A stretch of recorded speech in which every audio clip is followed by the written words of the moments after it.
Hello, and thank you for your time today. My name is Zack Hoopaugh, and today I'm going to be discussing behavior theory, as well as the managerial grid model. So let's dive in. So behavior theory really focuses exclusively on what leaders do and how they act. When behavior theory was introduced, it was really a deviation from the current body of research in existence that focused on leadership traits and skills. It was also spearheaded by researchers at Ohio State University, University of Michigan, and researchers Blake and Mouton, who developed the managerial grid, which we'll discuss a little more later. Researchers identified two types of leadership behaviors during the course of their studies: task behaviors and relationship behaviors. And we'll get into that shortly as well. So I just want to kind of set the stage for the development of behavior theory and set the historical context. And really, when you talk about leadership theory, you have to start with trait theory, which was really one of the first attempts to understand leadership through research. Trait theory was studied throughout the 20th century, with studies dating back to 1904 and continuing into the modern era. Traits are defined, for the sake of this research, as a set of distinctive characteristics, qualities, or attributes that describe a person. And really, when we talk about trait theory, what we're talking about, especially in historical context, is great man theory, which focused on identifying the innate qualities and characteristics possessed by great leaders. I underline and bold innate because truly it was believed that great men were born great men and that they had these naturally occurring leadership traits, which I believe is really one of the big weaknesses of trait theory, is that it made leadership exclusive to those who were born with these traits. Another weakness was that while common leadership traits were identified, it was impossible to determine a definitive list of qualities that inherently made someone a great leader. So researchers sort of started to get a little frustrated with how limited the trait theory really was. And I think that kind of led to the development of skills theory. It was introduced by Katz in 1955 in response to an increased focus on studying leadership among the academic community. Up to this point, it had been, once again, primarily examined through the lens of leadership traits. So leadership skills are defined as the ability to use one's knowledge and competencies to accomplish a set of goals or objectives. This was a major deviation from trait theory. Leadership skills can be acquired and leaders can be trained to develop them. Again, with trait theory, we're talking about innate characteristics. And this really made leadership accessible to everybody. And I think it also sort of paved the way for behavior theory as well. So the three major types of leadership skills identified in skills theory were technical skills, human skills, and conceptual skills. Technical skills was knowledge about work. Human skills was knowledge about how to deal with people, and conceptual skills was knowledge about ideas and concepts. And sort of there was this idea that human skills were important at any level of an organization, but technical skills became less important the higher up the organizational hierarchy you got. Conceptual skills, on the other hand, got more important the higher up that hierarchy you got. And to me, one of the weaknesses of skills theory is that leadership involves influence. And again, we talk about these skills and we're talking really about knowledge. And knowledge alone does not guarantee or assure someone's ability to influence, which brings us to behavior theory. So leadership behavior is defined as what leaders do and how they act. So research for behavior theory really began at the Ohio State University. Studying leadership traits seemed ineffective. Once again, they were sort of frustrated by the fact they couldn't really get anything conclusive out of trait theory research. So they decided to focus on how leaders act, and that led to the development of the Leadership Behavior Description Questionnaire, also known as the LBDQ, in 1957, which was sort of the first standardized tool for measuring leadership behavior. And I think it's fair to say that this sort of paved the way for the development of Blake and Mouton's managerial or leadership grid. The other thing that came out of the Ohio State study that's really notable is that it was sort of the foundation of this idea of task and relationship behavior dimensions. Those are the two dimensions of leadership behavior. And which brings us to the University of Michigan study, which focused on the impact of leader behaviors on the performance of small groups. Once again, identified two types of leadership behaviors and cemented the prominence of task-oriented and relationship-oriented behaviors. I think that's the most important thing that came out of the University of Michigan studies, is it sort of affirmed this idea that task and relationship behaviors were the two most important things to study. Of course, University of Michigan, they called it production orientation and employee orientation, but once again, they're really talking about relationship and task behaviors. So that brings us to a point where let's discuss what is task orientation. So task leadership considers the elements involved in task accomplishment. For example, organizing work, defining roles, determining policies, facilitating production, maintaining efficiencies, really just a focus on the work itself. So task-oriented leaders are doers who focus on accomplishing the work of an organization and identifying and ensuring common goals are reached. Obviously, it's a very outcomes-based emphasis. And that is opposed to relationship orientation. So relationship leadership explores the human aspects of leadership. So it's things like building camaraderie, building trust, building respect between leaders and followers, valuing followers, attending the followers' needs, focusing on follower well-being.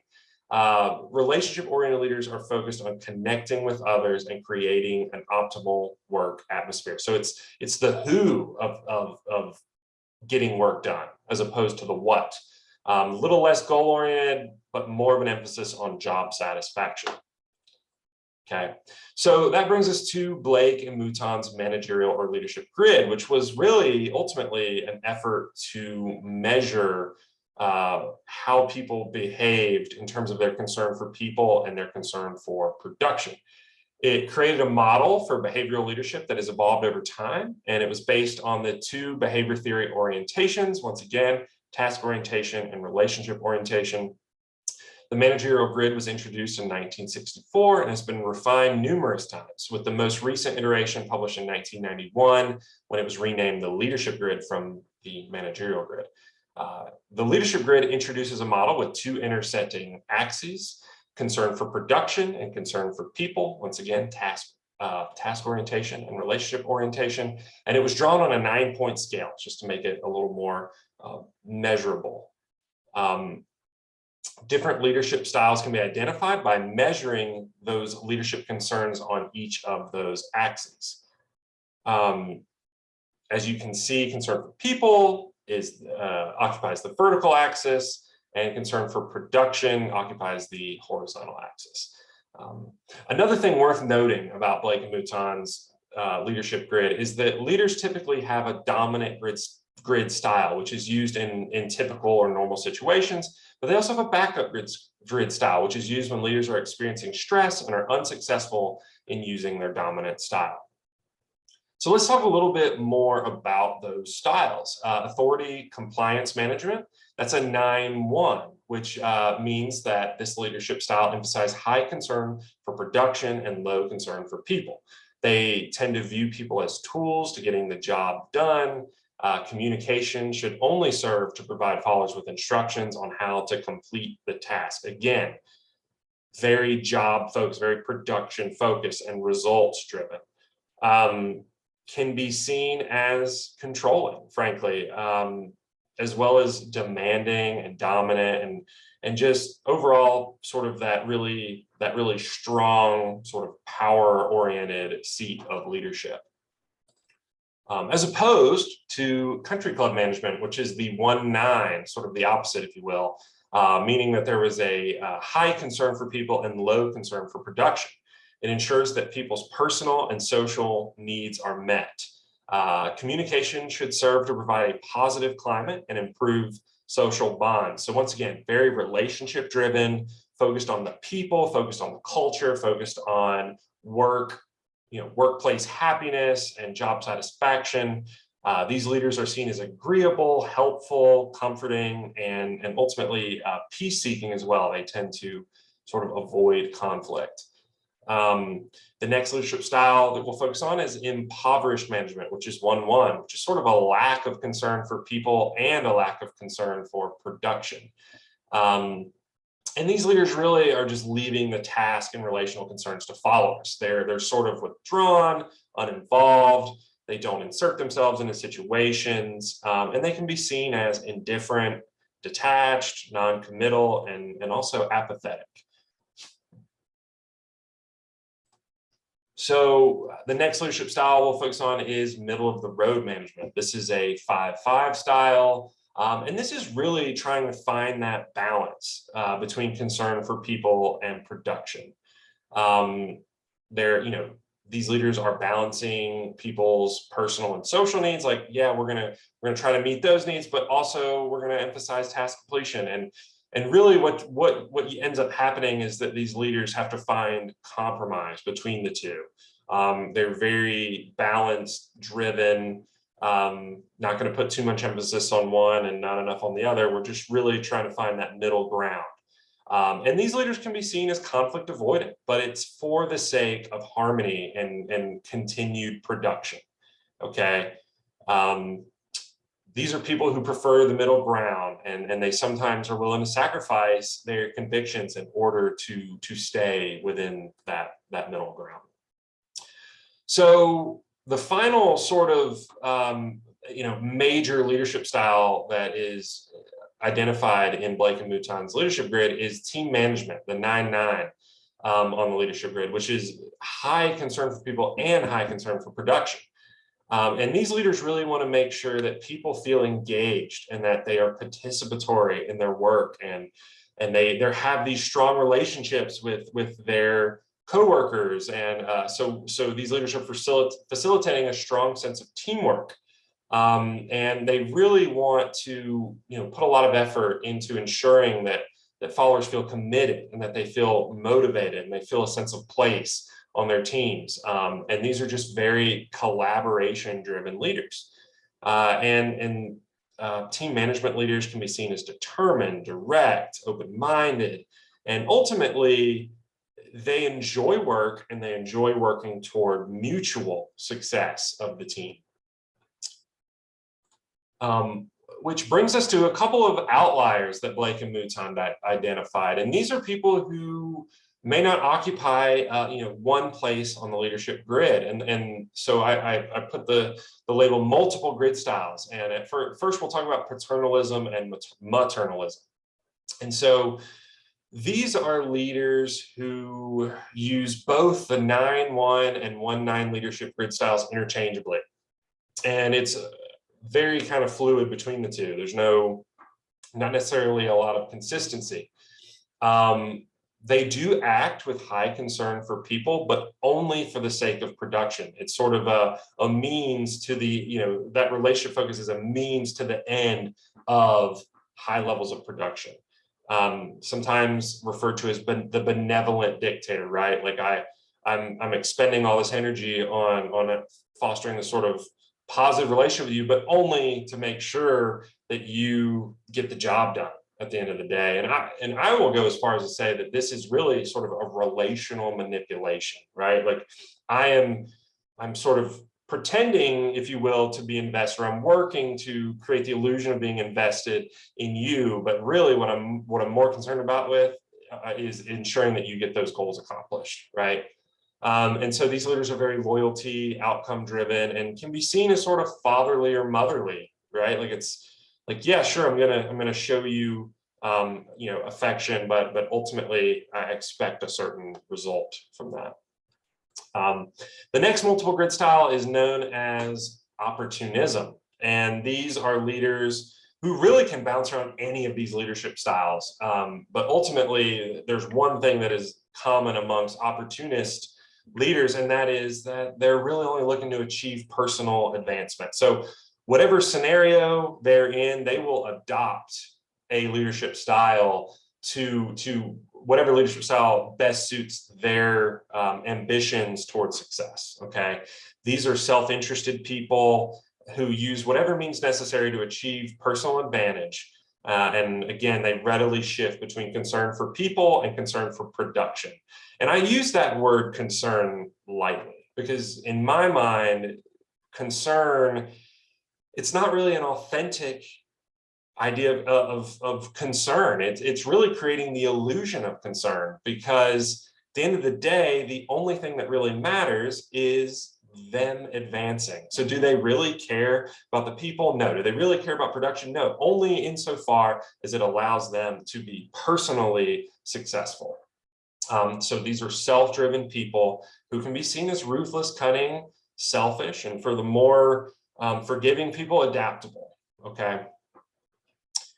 So that is sort of gives you an idea of the different leadership styles, as well as the multiple styles that were identified by Blake and Mouton. So kind of in conclusion, some of the strengths of behavior theory and the leadership grid. Behavior theory really changed the way that people understood leadership. It was no longer necessarily about something that a characteristic or a skill or some sort of quality that a leader had. No, it was based on their actions. Okay. And those actions really happened on two planes. They either acted towards task orientation or relationship orientation. They acted towards the people, or they acted towards the goals they were trying to achieve. So Blake and Mouton's leadership grid took sort of this behavior theory, and it provided a standardized tool for identifying and measuring leadership behaviors, which is very valuable for researchers to be able to chart where people land and measure what sort of styles people employ, and ultimately it allowed the idea that leadership can be learned. Again, that concept was sort of counter to trait theory. It was introduced with skills theory, but I think behavior theory really built on it. And it was this idea that people can, affect leadership, based on their disposition and based on their actions. A couple of weaknesses worth noting. There was no universally effective approach identified. Each of these different, on the managerial grid, each of these leadership styles could kind of apply itself to different situations. And so there was never really one universally effective or accepted approach. The body of research around behavior theory was not tied to leadership outcomes. It was more about identifying behaviors and categorizing behaviors than it was really predicting outcomes. And there was also no consideration to traits, skills, or context. Again, focus on behaviors, not necessarily these other factors that may have made different behaviors more effective, but that was not really represented in the research. I have to say, I really enjoy behavior theory, and I enjoy the managerial grid because I love how intuitive the leadership grid is. I love how it creates this sort of limited spectrum that allows us to measure behavior and tie those to different leadership styles. And those leadership styles are readily observable in different contexts. So I really like that. And I also like the idea that leadership is a set of behaviors, because influence, which is a prerequisite of leadership, and productivity and shared goals, which is another part of leadership, to me are active processes. And I believe that that leadership is too. Leadership is an active process. And so that's why I chose behavior theory. It's why I chose the managerial grid or the leadership grid to focus on for this presentation. So thank you so much for your time. I do appreciate it, and have a good one.